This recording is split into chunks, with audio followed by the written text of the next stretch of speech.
Welcome back to Lost Ledger and part 2 of our series on the Crusades. Last time, we witnessed the shocking, violent end of the First Crusade. Jerusalem fell, new Crusader states were carved into the Middle East, and Europe believed the war was won. But history rarely ends where victory is declared. What the Crusaders built after 1099 wasn't a stable empire. It was a fragile chain of territories: the Kingdom of Jerusalem, the County of Edessa, the Principality of Antioch, and the County of Tripoli stretched thin across hostile land. They survived on limited manpower and long, vulnerable supply lines back to Europe.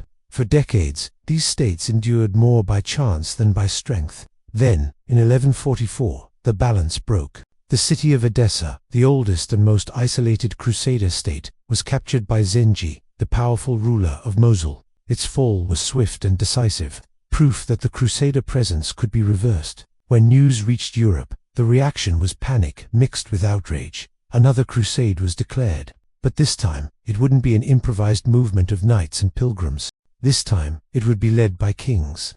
The Second Crusade began in 1147, commanded by King Louis VII of France and Emperor Conrad III of Germany. With royal leadership, official planning, and the full backing of the Church, expectations were sky-high. From the very beginning, however, the campaign struggled. The two armies marched separately, divided by rivalry and poor coordination. Logistics were a disaster. Supplies failed to arrive, and local populations along the route, exhausted by decades of warfare, were now openly hostile. As the Crusaders crossed Anatolia, Seljuk forces avoided direct confrontation. Instead, they used ambushes, harassment, and scorched earth tactics. Food disappeared. Water became scarce. Morale collapsed. By the time the Crusaders reached the eastern Mediterranean, their forces were weakened and disorganized. Then came the decision that doomed the entire campaign. Instead of attempting to reclaim Edessa, the Crusaders turned their attention to Damascus, a city that had, until then, actually cooperated with the Crusader states. The siege of Damascus in 1148 was chaotic and short. Leadership fractured almost immediately. Supplies ran out. Mutual suspicion replaced cooperation. After only a few days, the Crusader leaders abandoned the siege and withdrew. The Second Crusade ended in total failure. Europe had marched east with kings and returned with nothing.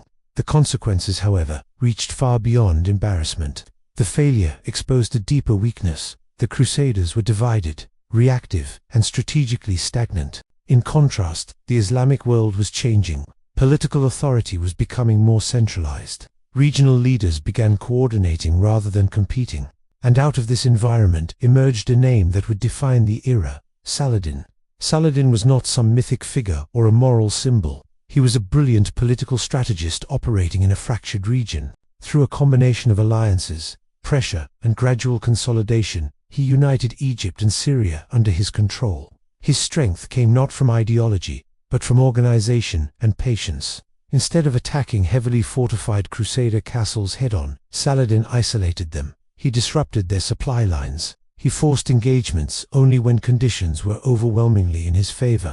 This masterful approach reached its climax in 1187 at the Battle of Hattin. The Crusader army, overconfident and desperate, marched across dry terrain to relieve a threatened city. They lacked water. They lacked coordination. They were surrounded and exhausted. The defeat was decisive. This wasn't a heroic last stand or a legendary duel. It was the predictable result of miscalculation. With the main Crusader army destroyed, Jerusalem stood exposed. Later that year, the city fell. Jerusalem's capture shocked Europe, but it wasn't unprecedented. The city had changed hands many times over the centuries. What mattered was the consequence. The Crusader presence in the Holy Land was now critically weakened. Once again, Europe responded, not with reflection, but with urgency. Another crusade was called.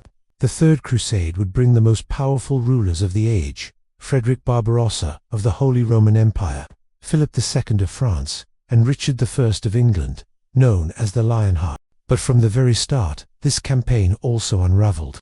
Frederick Barbarossa drowned while crossing a river in Anatolia, and his massive army simply dissolved. Soon after, Philip and Richard, longtime political rivals, turned on each other.